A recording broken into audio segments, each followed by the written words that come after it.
Foremost, everybody knows that we have the Fall Education Conference coming up, but I totally did not pull up my calendar of events properly.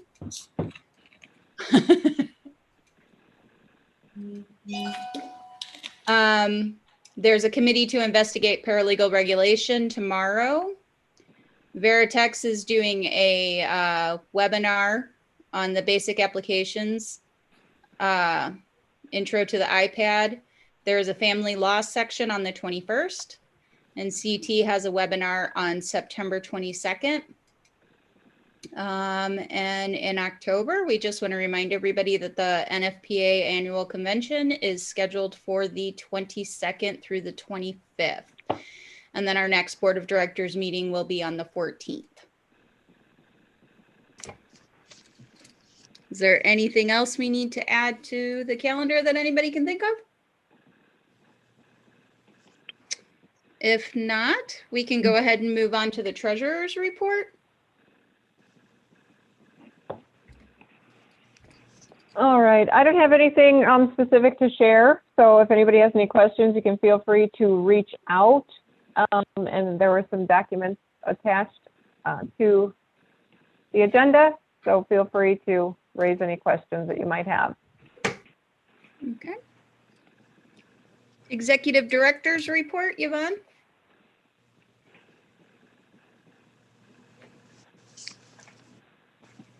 The executive director's report has the new numbers. There are a few members who still joined in September, as a matter of fact, and wanted their membership to be for 2020. The others I'm holding for after October 1st. And there we go. And then my question via email today about the education conference, we need to discuss that, and we can talk about that later under business or now. Which is what hours we're thinking would be good for the conference. We have to, let's talk about that later. So yeah. I have nothing more to report. Okay. Deandra, do you have anything you want to add to the NFPA report? I do not, because the summer board meeting was August 1st, and we met for our board meeting in August already. So I don't have anything additional. Okay. So we'll move on to the CBA CBF task force report. In your packet, I included the official response and also the red line to the Rule 7. Doug, have you heard anything on that? Not recently, not since the email that was sent out that basically said that in response to some of the suggestions, they were altering the draft somewhat, and they were going to, God, now I've forgotten what they changed about the paralegal licensing. So they added some language about that would include, people with bachelor's degrees and the post-baccalaureate certificate, which language was not in the draft we discussed last month. And that was pretty much, that is, well, I think of the suggestions that we made, that was the only one that they adopted. So, you're still allowed to be a licensed paralegal with a high school diploma and no associate's degree or above if you have the requisite number of substantive work experience. So they decided not to change that. They basically said there are many proposals that have been made, but for the most part, the proposals that were made by the various commenters rehash things that the committee had already discussed and rejected. So, and I think that includes the proposal that people need some kind of associate's degree or better to become a limited licensed paralegal.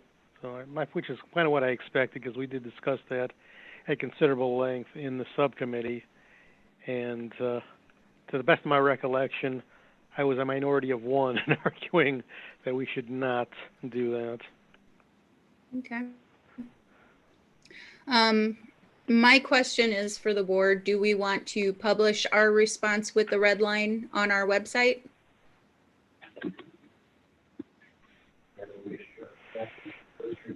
Yes, no, maybe? So the red lines would be, our proposed language, correct? Correct. Okay. I don't know. I don't. Or should we Yeah, just put the response that we wrote up? Yeah, I mean, I would have a problem with including our language on the website. I'm kind of, in a peculiar situation in that, I'm a member of the IPA board and also a member of the committee that drafted this. So, I kind of dual loyalties, and I don't want. And although I agree with, that with our proposals, I don't want to throw into any dissension into the whole thing and of making it too public that we disagree about what they said or what they proposed. Yeah, but then again, this was the official IPA stance on it, just so that our members can read what our response was to it. Sure. Well, yes. I mean, I would think. I mean, we can just put the response in there and not the red line. Yeah, I would think you'd want to. I think putting publishing the response sounds like a good solution to me, because then it's clear that we do have objections to it without, putting on, the rule change with our suggestions. I think, just putting on the website, our proposals for what we objected to and what we approved of in their language sounds good to me. Okay. But, as I said, I'm kind of, I have certain dual loyalties here, so I'm not going to fight anything on this, whatever the board decides, because I'm somewhat compromised, I think, in arguing that we shouldn't, be explicit about our objections. And as I said, I'm okay with. I certainly think we should put our response on the website and make that known to the members where we stand. Okay. So we'll go ahead. But that letter is just the recommendations. They didn't take those recommendations, or perhaps some of them. I mean, should there be a statement about how the IPA feels about the proposed changes versus just pointing out what you wanted to change? Well, I guess we could kind of put that together. That would obviously be something I'd like to meet with the group who wrote the response to get an official Especially, response. I mean, it references the red line version, but if you're not going to put on the red line version, it would not necessarily make sense. I mean, am I looking at the wrong thing? That's all I'm, This is 5D, the response. It says a red line version of the rule is also attached, but that wouldn't, that's what you're talking about. Correct. Thing on the website. So, and that wouldn't be posted. So shouldn't it just be a statement, a policy statement or whatever? Well, would we be posting just our response, or would we also be posting the proposed rule change? Well, that's what we were talking about. Okay. I guess I can take out the red line that particular line and resend it out to put on the website. But that only just that only states what suggestions the IPA made to the changes, not the position of what the IPA feels the final version is. That's all I'm saying.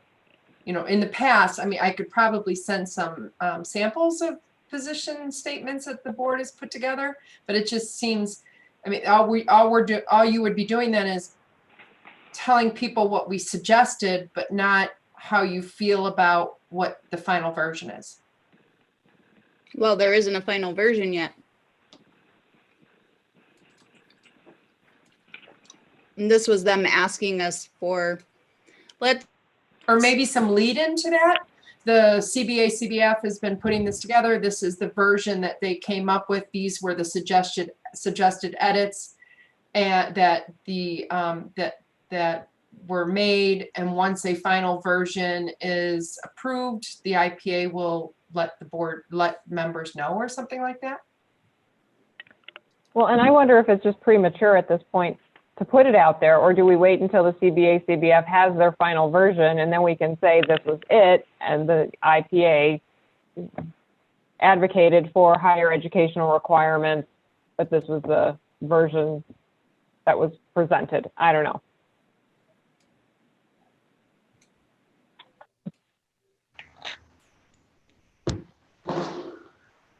I don't know. I don't think that we necessarily, maybe we can put it in one of our newsletters or something as opposed to on the website, just to let our members know that we had a group that worked on this. I can work with something. I can work with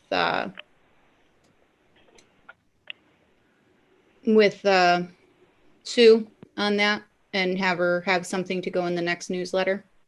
I'm actually working on the newsletter now. I'd Okay. like to get it out by Friday, so that would be good. And we Okay. could maybe put the letter, a link to the letter in the newsletter. There you Not go. the red line version, but the letter that was submitted with a short little blurb of, what's happening with the CBA, CBF task force. Okay.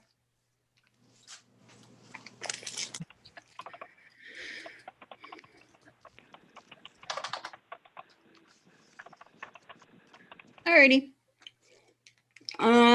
We are actually going to have to, I will get that to you. I will work on that tomorrow, Yvonne.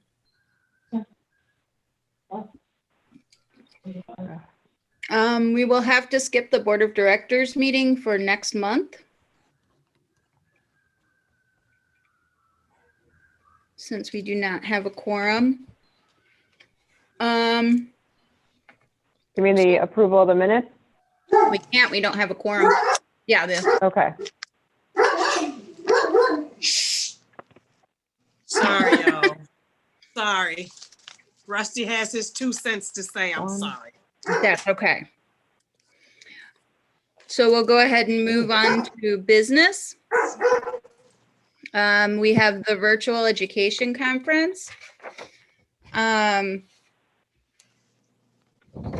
We still need 3 additional speakers.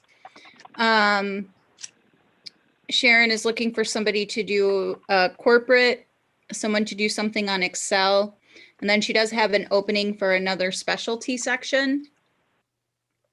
If anybody has any suggestions, definitely reach out to Sharon so that we can get those spaces filled. And then the other thing that we need to talk about is the timing for the meeting. Yvonne sent out an email. There were a couple of suggestions, November 4th and 5th from 9 a.m. to 10 a.m., which would have 5 concurrent sessions, which basically means whichever one they signed up for, they would be doing the first one, and then 11 to 12 with an additional 5 concurrent sessions. Those would be one on one day and one on the other, or the 4th and 5th, 11 to 12 and 1 to 2. What are everybody's thoughts on that? Do you think there should be an I hour think I'm- between or a half hour bio break? Do you want to? We were kind of trying to think of, should we just get it done in the morning or get it done in the afternoon, or split it in the morning and afternoon, give somebody a lunch break? Do we need an hour in between, or just like a 30-minute bio break? Just is morning better? Is afternoon better? I will say that we were originally considering, or she was originally considering morning. So she has told a couple of speakers morning. And it would have to, if the board felt that afternoon would be better, then it would, be changed. But But anyway, so it's just, I don't know, what do you guys think would get the best attendance? Now, I'm kind correct of me if, confused about how this is running. So if I can sign up for however many sessions I can sign up for, but I can only attend one live at each time period? Yeah, just like the fall education conference. I mean, just like an in-person one. And yet all the other ones will be recorded and you will be able to get CLE for all the other ones, but you'd have to watch them on demand. And at the end, you'll answer a couple questions and then you'll get a CLE certificate. now, are we going to have an option where people can just sign up to do on demand only? They'd still have to pay. Right. Yeah. Yeah. You don't have to be there live, but you'd still pay. And you know, you're basically paying to be able to get 20 hours of CLE, but you're only able to attend 4 live or 20 recorded if you want, or as many recorded as you want. Okay. And that's for the one fee. Yes. But obviously there's going to be topics that some people just have no interest in watching, you know, so they're not going to necessarily watch all 20 unless it's somebody who's really trying to get their CLE credits. And that's why the hope is that we can really get a lot of nationwide paralegals to attend. Mm-hmm.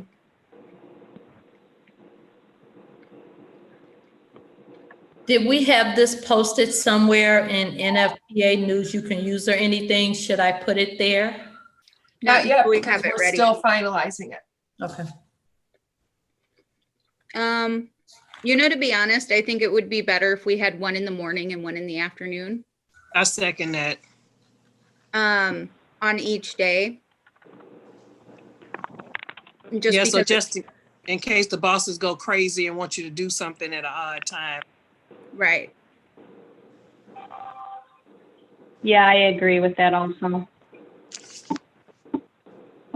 So like if we do one at 9 and one at 1. And then if you can't show up, you still have the option of watching it recorded, of watching the recording. So I like that. Raise a hand if that's your decision. Wait, we got to do it on thing? No. Okay. all right. Okay, so 9 a.m. and 1 p.m. Do we think that's a good time frame? Yeah.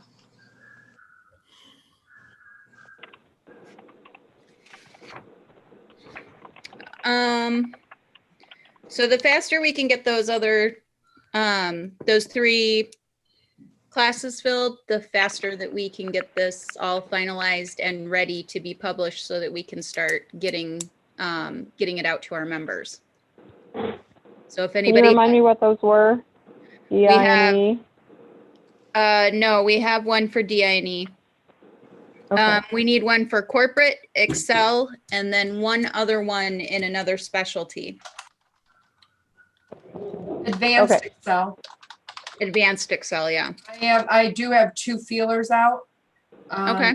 And I was trying to get Jean Watt to get somebody again for securities, and she hasn't responded. And since that one is the spot we have. We already have estates and trusts, IP, workers' comp, real estate, immigration. So something not of any of those. Do we ever throw in just a specific in-house one? I can't answer that since I'm not a paralegal, so I don't know. But we have 3 corporates. We already, you mean for the corporate? The 2. No, not for No, well, see, in-house. In-house, because see, a lot of times what happens is, the only reason I don't have a problem coming is because since I've been on the board or working with the committees, then my company goes on and pays and lets me come. But if I wasn't on any of those committees or on the board, then since there's nothing specifically delineated for in-house, then they try to get janky. That's why, like the last couple of NFPA conferences, I haven't been able to attend Same. because there was nothing specific for in-house paralegals. Because but every is it in-house? I mean, that's why I'm asking, like, wouldn't that fall Well, under the see, corporate track usually? No, it wouldn't, because every in-house paralegal does not do corporate. All right, I'm an in-house paralegal and I do litigation. So what If I would do the litigation in-house and topic be is what I'm Right, trying to what say. would be a specific in-house topic though? Because I do in-house and I do corporate. And see, I do in-house litigation and pensions, along with, Chris, do you wanna Yes, if I could just say, because it's important to be able to grant CLE credit, in-house is usually discussing topics that are of a general nature. If I read the agenda correctly, Yvonne, Sharon is looking for something in the corporate world, correct? So that's Right. that's The like corporate that she already has is best practices for corporate transactions and learning to navigate the complexities of international transactions. okay. Does she have anything on? I'm trying to think, like SEC filings or something that is much more, something that is within the world of a corporate paralegal. That's like, articles of incorporation, bylaws, SEC filings, blue sky, all of that.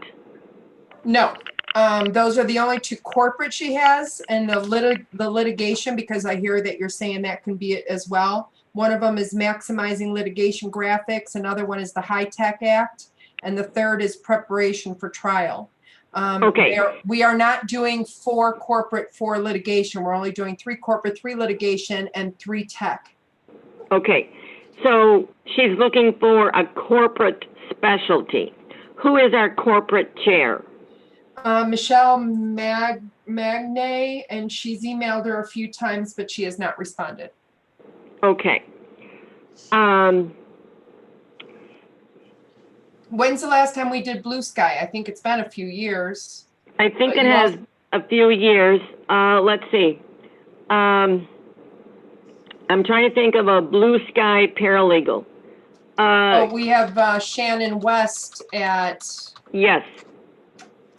I would email Shannon and ask her, can she recommend some kind of a topic? Does she think blue sky would be timely? Is there something going on within that part of the corporate world? And that would fall under your in-house as well? That is not in-house. Oh. In-house is a section comprised of people working in many different specialties within a in-house setting. Yes. It is not a corporate specialty. No, I know, but you were trying to come up with, you said that it has, like some vague topics, not vague, but like you said, Right. Blue Sky minutes books, what else? Blue sky, minute books, articles of incorporation, bylaws, that's all corporate. In-house is not the type of specialty that you could obtain CLE credit for. Right, It's not something that you would have a seminar on where you would want members to have CLE credit. Yeah, that's the hard part with doing something in-house. And the one thing is. So I did not know that in-house was even being considered.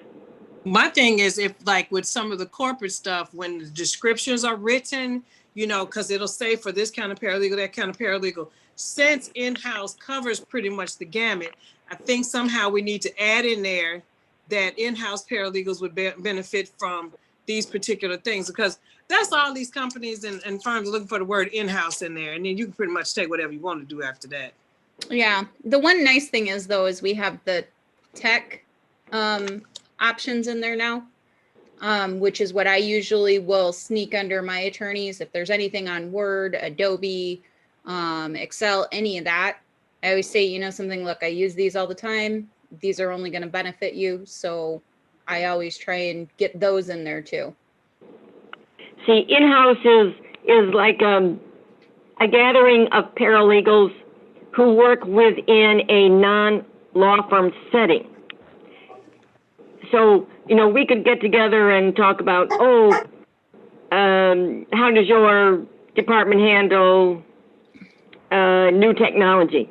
But that isn't something that you would want to obtain CLE credit for. It's got to be really educational. So under the corporate specialty that as I think Sharon is looking for, Yvonne, email Shannon. Is her name Shauna or Shannon? I think it's Shannon. Yvonne just stepped away for a second. Okay, or is it Shauna?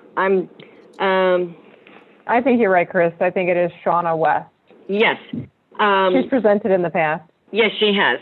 And see what is going on within the corporate specialty section. Is anything going on with Blue Sky? Is there anything that should be discussed regarding management of corporate documents? Anything going on within articles of incorporation, bylaws, this, that, and the other. I also think, try and think of some other corporate paralegals. Renee is in corporate.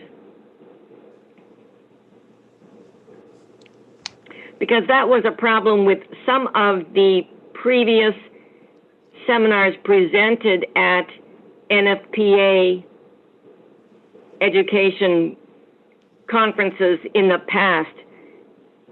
They really did not meet the standards of granting CLE credit.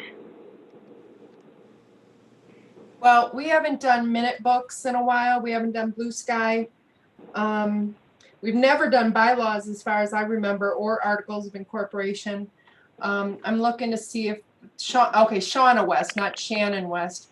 Yes. We asked her in spring and she didn't have anything. So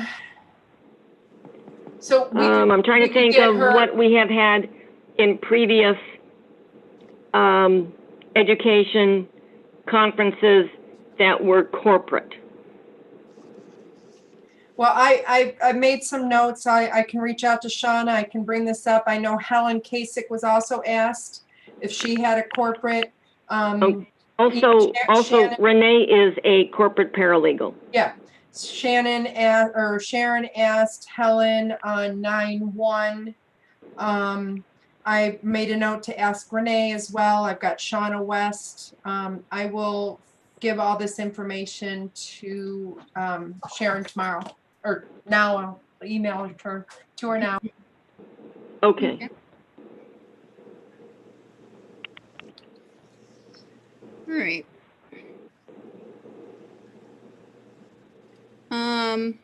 Anything else we need to talk about with the education conference? Okay. Look real quick at the agenda. I don't think there's nothing on my list here. So the Palmer House is later. Yep. Yeah. No, I have nothing more. Okay. This was the virtual part. One thing I put on here is that we do have some open positions in the committees and chairs. I just spoke with 2 individuals. I have somebody who is going to be taking over the bankruptcy section, and then also someone who is interested in co-chairing the elder law section. We still need some additional people. We have 2 open positions for the accreditation committee, or at least we will by the end of the year. This is for the ILAP.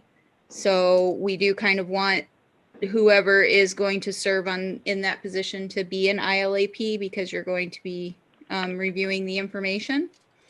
We have an opening for diversity, equity, and inclusion, or it's backwards in ours, but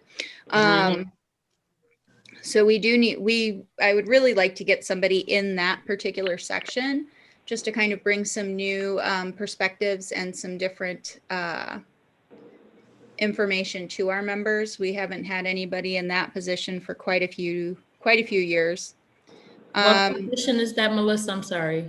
The chairperson for the diversity, equity, and inclusion section. I may be interested in that. Okay.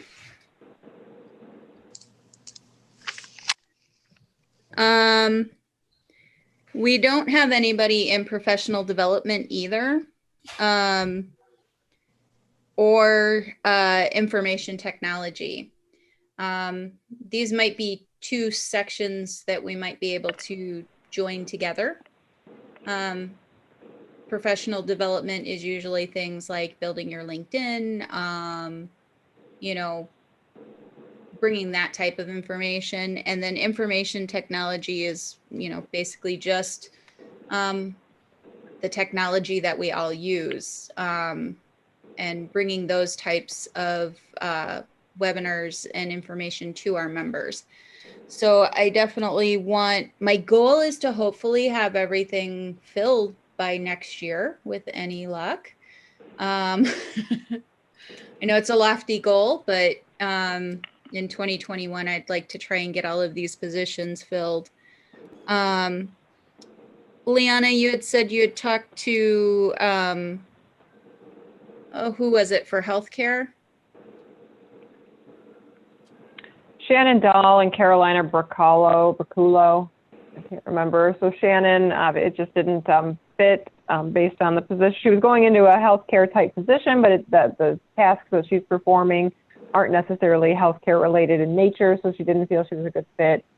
Carolina, I think she responded to me as well, but I think she's only interested if she has a co-chair.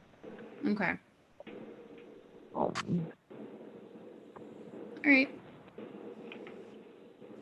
I was thinking it might be kind of a neat idea sometime in October to host kind of a meet and greet or information session for our members virtually.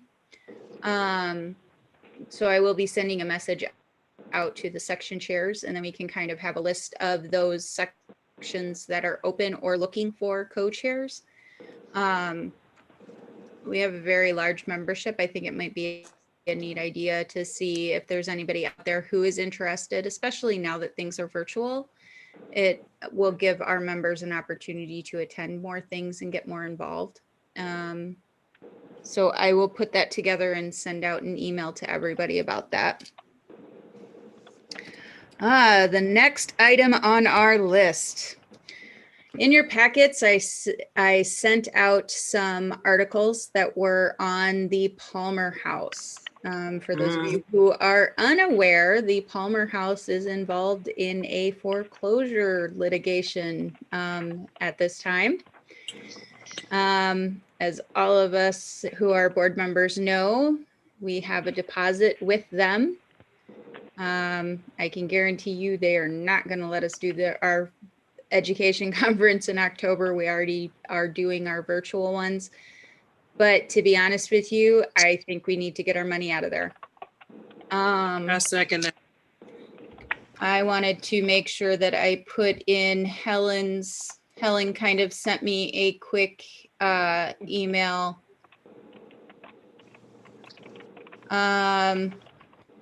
She wanted to make sure to share her perspective on the Palmer House contract. Given the foreclosure proceedings, I would opt to try to get our money back now and not to extend the contract to next year.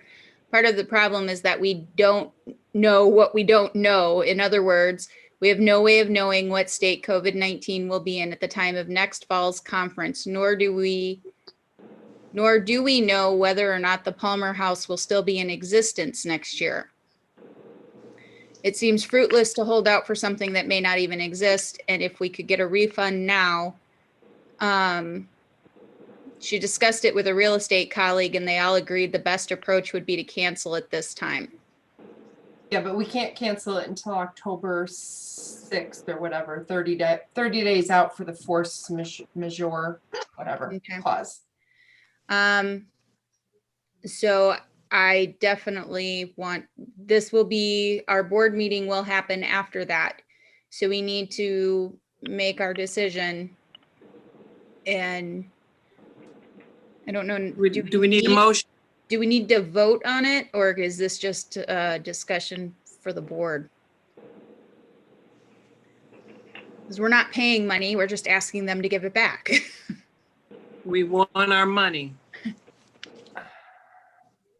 Or is this something that I need to do a consent on? Who else is on the board? Is there anybody that we can get on the phone for just a minute, 5 minutes to do this one vote? I'm not sure. I mean, this is a tricky one. I mean, we're breaking a contract though. I mean, but we're not breaking a contract, right? We're just using the force majeure clause to get out of a contract. Yeah. I would think the board would need to approve this. I mean, Yeah, it is, we were in a contract, we had to approve the contract, and now I think if we're going to break that contract or get out of that contract, that we would want the board to weigh in. Patel. I don't know, we could be see good if Sue get could one dial in board member. quickly. One board member to call in for 5 minutes. I just sent a message to Nikki.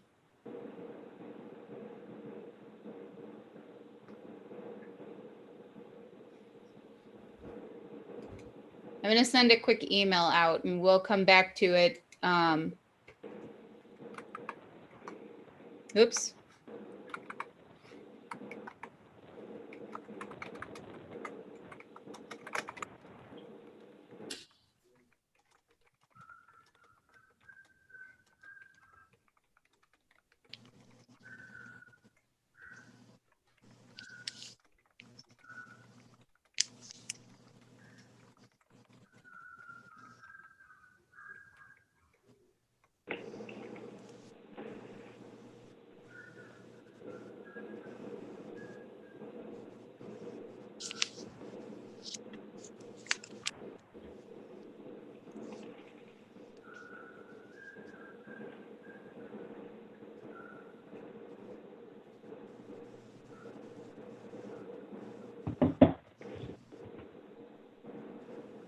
I just sent a text to all 4.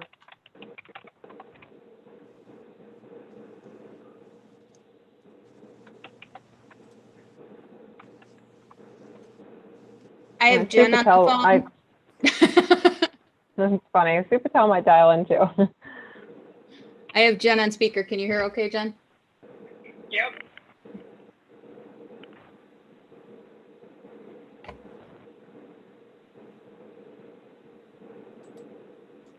We're discussing the Palmer House.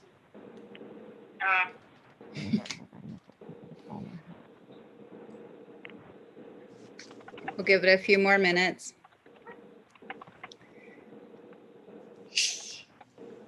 Well, while we're waiting for everybody to come in, I'm going to skip down a couple of sections to section E. We'll come back to D. I will be doing a virtual meet and greet at College of Lake County at noon on, that actually should say 9/18, not 8/18. My apologies. If anybody is interested in joining me for that, you can go ahead and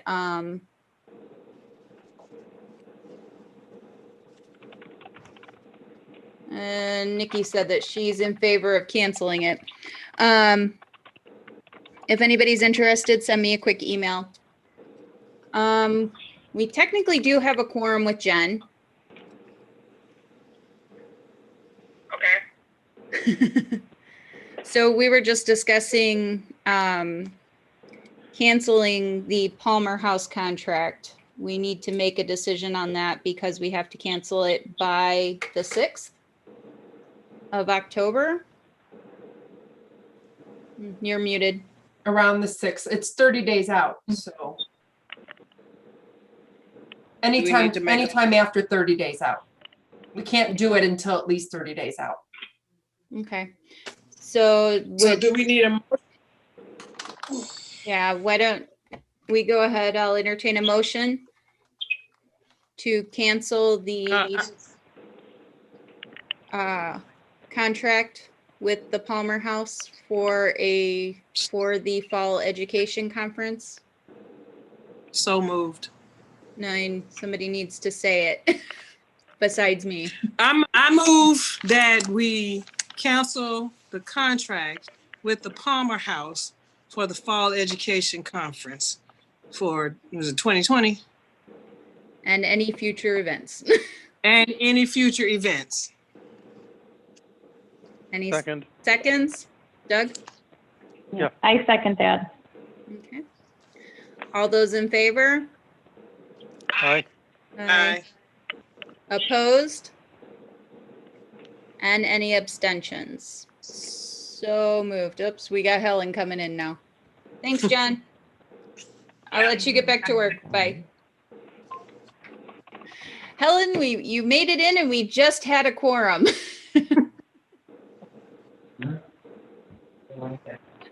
She's on mute. Sorry about that. We just had enough people, so we voted to cancel the contract. So we're all good. Okay, thank you. I'm gonna get back to work. Okay, bye. Okay, thank you, guys. All right. For those of you who are board members, you all got the letter that came in from someone regarding an individual potentially doing the Yeah. unauthorized practice of law. Yeah. This isn't the first time that this person has been brought to the IPA's attention. Isn't it, correct me if I'm wrong. Is that right, Yvonne? I don't remember. Tall, I don't, Here we go. can you, let's see. I'll look. I know I've heard this name before. If it did, Oh, what it is he wanted us to join in with him in the past. I was gonna say, we never wrote a letter. Right. You never wrote a letter, I should say. Yeah. Eric did, basically, there's an individual who isn't putting himself out as a paralegal, but is As counsel. giving a lot of, charging a lot of money. And I wish that Alma was on the phone with us. You can see the past letters that have been drafted as well. What were you saying, Larice? I mean, first of all, he's not working under an attorney, correct? From what I gather, he's just out there flying solo. We Well, can't say with the one group. way or the other. but it's not referenced on any of his materials that he is supported or reporting to an attorney. Well, in Correct. the letter, it basically says that he does use an attorney out of California to draft some of the documents. He uses an attorney out of California to do his paperwork. He works strictly for cash. Alma is coming on in a minute if you want. Okay, good.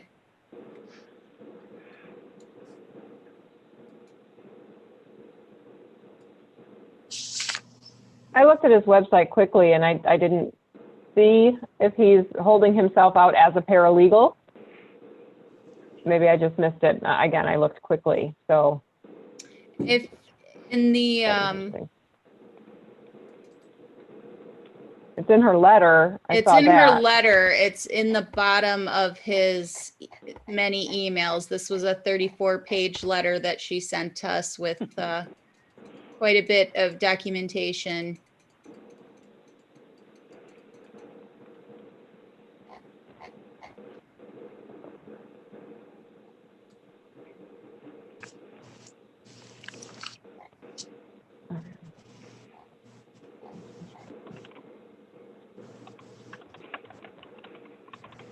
The Fresh Start Firm is the name of the website.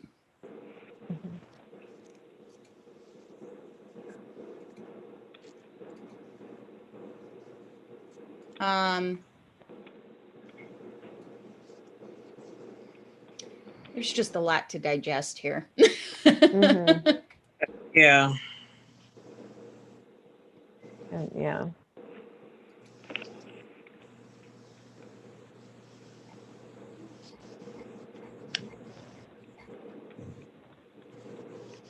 I mean, this woman did a lot of research on the company afterwards. She has a lot of information here.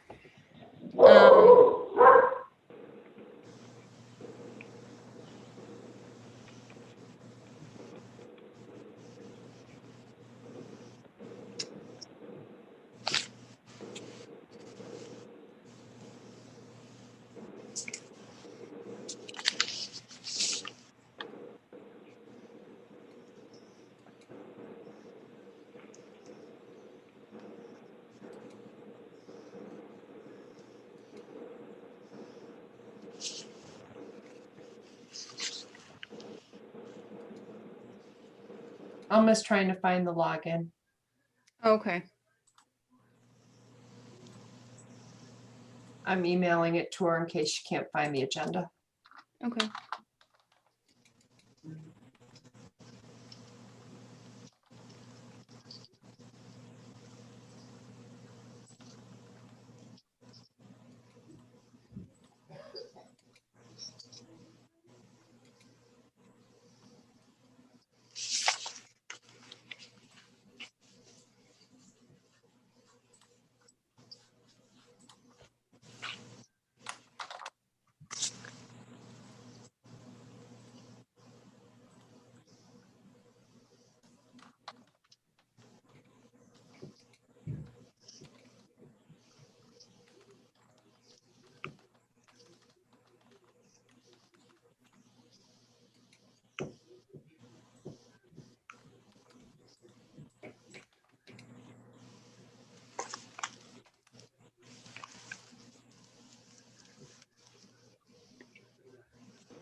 Well, while we're waiting, I did also want to let the board know that we did get a sponsor for doing the virtual Ruth Bader Ginsburg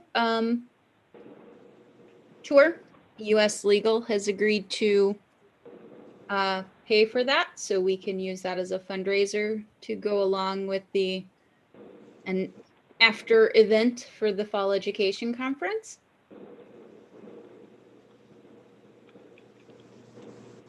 US Legal? US Legal, yeah.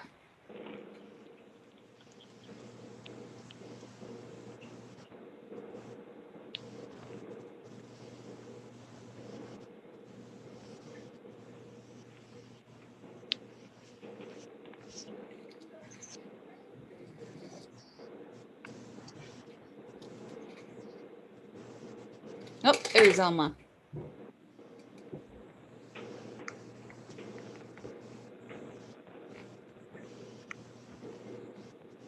Hello, Elma. Thank you for joining Hey, us. sorry, my neighbor came over and I completely forgot. I was gonna join sooner. He came right over. Sorry. Oh, That's okay. So you joined in right at the time we are discussing our letter that came in. okay.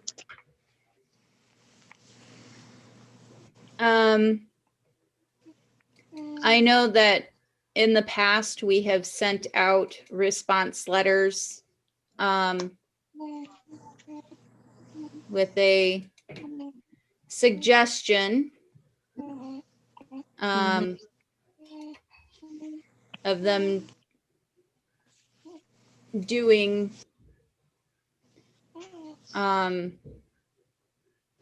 as the potential for them having the unauthorized practice of law. There is a past letter that that was sent out by Sharon. Should we send out a letter similar to that? Yeah, I think so. I sent them out before in the past myself, so I don't know, like what, I mean, someone can respond to the lady, and to the guy, we probably have to send him some kind of cease and desist, I think. Well, I think it might be a good idea to send that information, the letter, and send it to the person who sent the letter to us. Mm-hmm. Well, I don't know what, like, I mean, we can't get her money back or anything like that, so I don't know what No.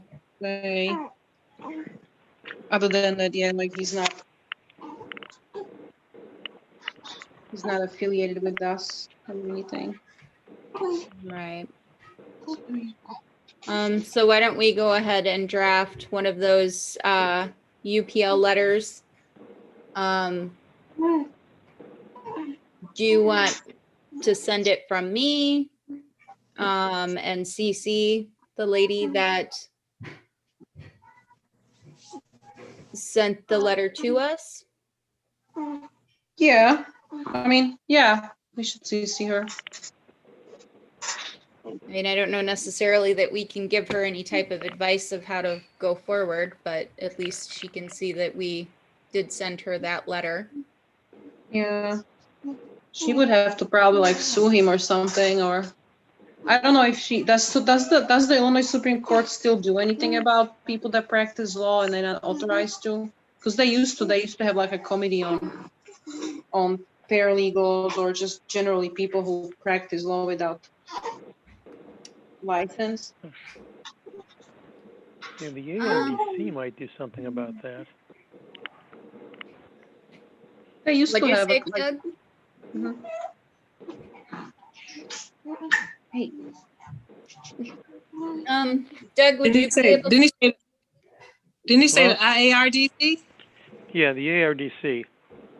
yeah, maybe it was them. I don't think they do. We had it was the holiday party a few years back when there was a panel, and I think somebody from the ARDC spoke on that, and typically there isn't that kind of oversight for paralegals. I mean, they've certainly been punished, but I think it's been kind of through the firms that they might work for. I could be wrong, and that was a couple of years ago, but I think that's an issue. Is that there isn't a lot of oversight for the unauthorized practice of law with regards to paralegals. One of the guys that I served on the CBA committee with works as a kind of investigator with the ARDC, so I can see if I can dig out his email and shoot him an email and find out do they do anything about investigating paralegals, or is it just attorneys? Or individuals, maybe not even necessarily attorneys. It doesn't necessarily say that he is a paralegal on his website. Mm-hmm. He's just a professional. Mm-hmm. Yeah. Yeah, but even a professional shouldn't be unauthorized practicing of the law. I mean, I'm just saying. Yeah, it's kind of stretching the point, but if he reached out to us in the past asking to partner up, in my mind, that means he can. No, that was a different somebody else. company. Okay. Yeah. All right. I just know that I've seen this. I've seen this somewhere, and I don't know where. Is he saying he's a paralegal, or is he saying he's an attorney? He's not saying either. He's saying he's a professional. Invasive. And we had somebody who used his services, basically looking for assistance. I think other than sending an email stating that it is the potential unauthorized practice of law. And Doug, if you can reach out, maybe we can provide her with some information. Sure. Did she say, she said that he works for an attorney though, that's how he was charging her? He uses an attorney to draft documents. Oh, An attorney He in uses California. I don't know. yeah. And she's even in Wisconsin, so this is Really not our problem. It's not, but maybe this is an opportunity for the IPA to have a public service aspect to what we do to educate people that you should investigate professionals that you work with, and that paralegals are not authorized to perform services without the authority of an attorney, and you should not engage in business with people who make you pay in cash and are not affiliated with attorneys in state. I don't know. I just think that there could be, I know we're here to educate paralegals, but it's really sad that people don't know what's available to them and can be taken over and robbed blind. Well, it doesn't actually say on his website that he's a paralegal. She put it in her letter. I'm not finding anywhere where she. no, it doesn't say that he's a paralegal. He's just a professional. Right. And I mean, it says that he, after graduation, he took positions with 2 major law firms. There, he developed extensive knowledge regarding credit law and collections. I mean, he could have been the person answering the phone. He's not saying he was a paralegal in those.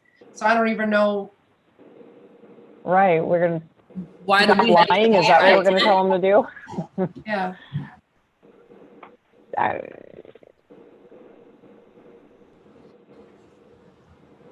I don't know, like, did he like take the money from her and he kept it, or did the money just went to the attorney and he's only? There's Like- money, if you look at the receipts that she sent us, Yeah. some of the money went to him and some of the money went to the attorney for drafting. Okay. Well, and I think that that's all questionable too. Does an attorney Yeah. really even exist in California, or is he doing it all on his own? I'd be curious if her documentation references an attorney, and if you can check and see if that attorney is licensed to practice law in the state of California. And there's Exactly. holes here. I mean, it could just be a huge Or scam. Wisconsin, maybe, because she's in Wisconsin, Yeah, right? she's in Wisconsin. This guy is in Chicago. It said Greater Chicago area on his Yeah. LinkedIn. Mhm. So the attorney may not be licensed in Wisconsin. I don't know. Her letter said that the attorney that he works with is out of California. Crazy. The whole thing is. If you can share, what is she looking for from IPA? Basically, Advice. Yeah. just help in general. She filed a claim with the Illinois Attorney General about him. Okay. Basically that she reported to another agency, but they wouldn't do anything because he's a paralegal. She basically says that he's a paralegal, but it doesn't necessarily say. Basically, he charged her $375 a month, which basically turned into about $20,000 overall by the time she was done. Wow. Wow. Wow. Yeah. So let me ask a question. You said she filed with another agency against him. Did the other agency say that he was a paralegal and not an attorney? Where did she get that? I don't know exactly. Okay. She's basically trying to go to the Attorney General. And file a fraud claim. Right.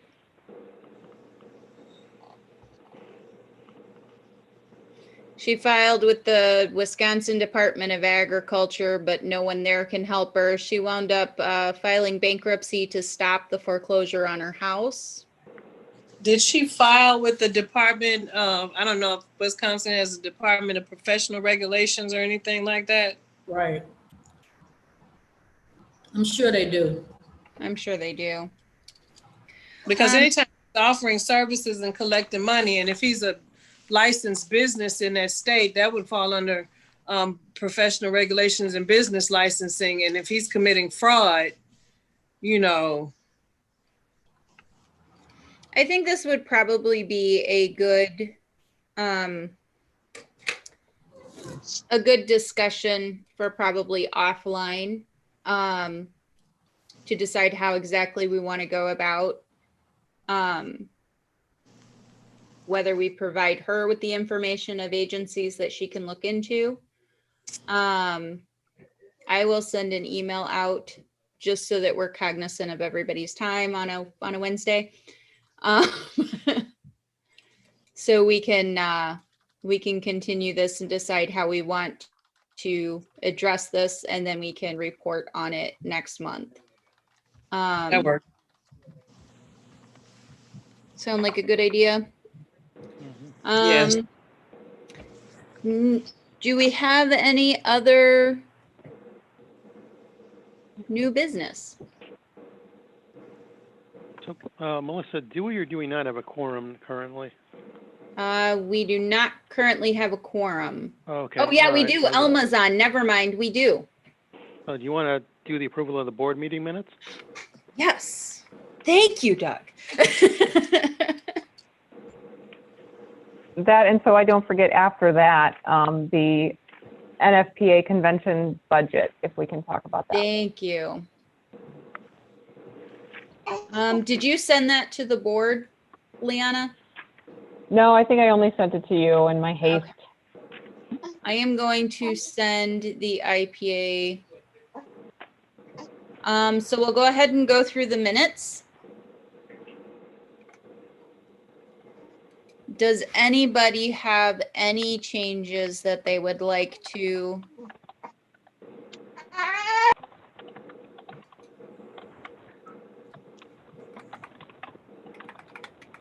Rather Page than- 1, Jessica Kavanaugh as an ILAP.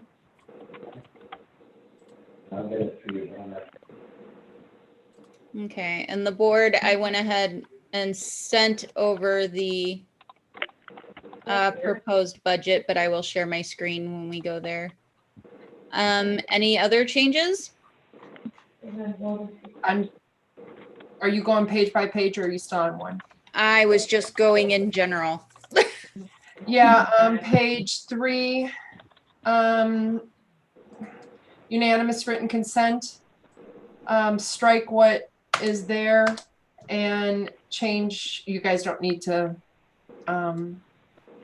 write this down, but following the format that we normally use, upon a unanimous written consent, the board voted to approve a budget not to exceed $7,000 for the fall education conference to be conducted virtually using Feed Loop, resolution 200702.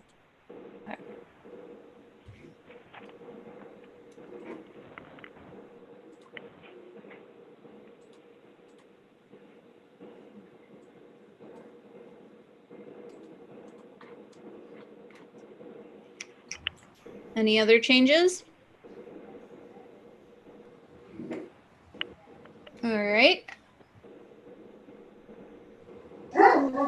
So we'll go ahead and I will entertain a motion to approve the August 12th meeting minutes as amended. I move that we approve the board meeting minutes for the meeting of August 12th, 2020 as amended. Second. All those in favor? Aye. Aye. Aye. Opposed? And abstentions? Who was not there? Alma. Alma, okay. Yeah, yep. You were a little Was busy. that seconded by Larice? Yes. Okay, thank you. No votes in opposition, and Ms. Jackson abstained. Okay.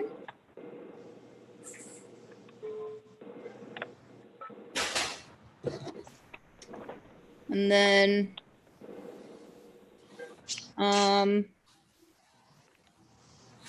We have one other item of new business. I sent over a proposal for the annual budget. Can I share this on screen?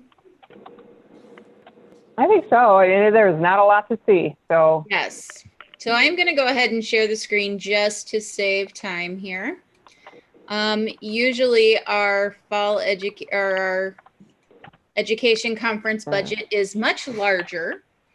As you can see, this would be for both you and Deandra to attend, correct? Liana? Correct. This is obviously something that needs to be approved relatively short order because the date is September 18th, and that is quickly approaching. So Yep, the rates go up after September 18th. Okay. Is there any questions about the proposed NFPA conference? Motion? No, anybody? Okay. Will you entertain a motion on that? I will entertain a motion. Motion to approve the NFPA 2020 convention budget as it is written for the $400.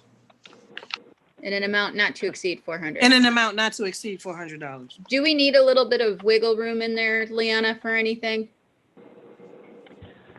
I don't think so. I mean, this is all the information I have. I didn't look that closely. If they're going to do some type of social event, I don't know if there might be a cost. So I guess we could amp it up a little bit. In any event not to exceed $500? Yeah. Okay. Yeah, no more than 5.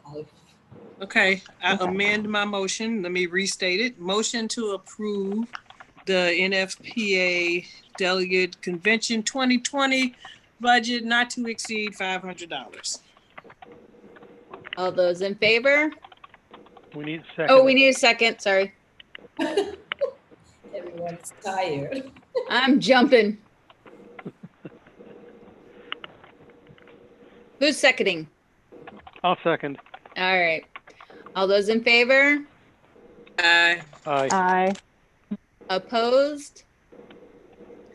And abstentions. That is moved. I really Thank like you. that budget, by the way. It would be great if it was that every time. Right, I know. Pretty impressive. Is there any other business that we need to address? Melissa, I just have something to add going back to the open positions. Mm-hmm. The salary survey, should we add that as an agenda topic for next month's board meeting? We can definitely do that. Chris is on the phone too, right? Yes, I am. Okay. And that's for the standards committee. Yeah, right. Yeah, I just thought I'd mention it. Yes. I did see your email. I just didn't get a chance to put it on here.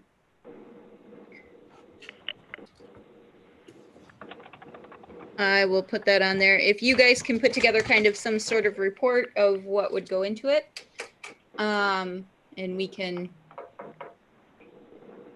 definitely discuss that at the next board meetings. Okay, that sounds good. Thanks. One more thing. Melissa, can I bring up one more thing? Absolutely. I can't think of the date, but do you guys want to entertain hosting the 2024 NFPA convention? We already have one drafted up, so I probably Just change the date. Just Just change the date and find some stuff that hasn't closed down due to the pandemic or the riots. I'm just saying, it's a bit boarded up downtown right now. It's a little depressing. Well, I don't want to be a party pooper, but I know that there's been a lot of controversy about NFPA, and I would just say that if we're going to commit to 2024 convention being hosts of it, I think that locks us into NFPA for the next 4 years. 4 years. Yeah. That's a good point. So Why don't just we- FYI on that. Why don't we see what's going on, and then we can potentially submit our bid for 2025, depending on Sure. what's going on. Yeah, I think the deadline is September 24th for this one, to submit for 2024. So if, Okay. I think a lot of people probably feel that way with all the changes that are happening in FTA. And see what's going on first. Not only that, we need to wait and kind of see what else is going on with Literally. the world in general. Literally. Okay, fair enough. Yvonne, did you have something else?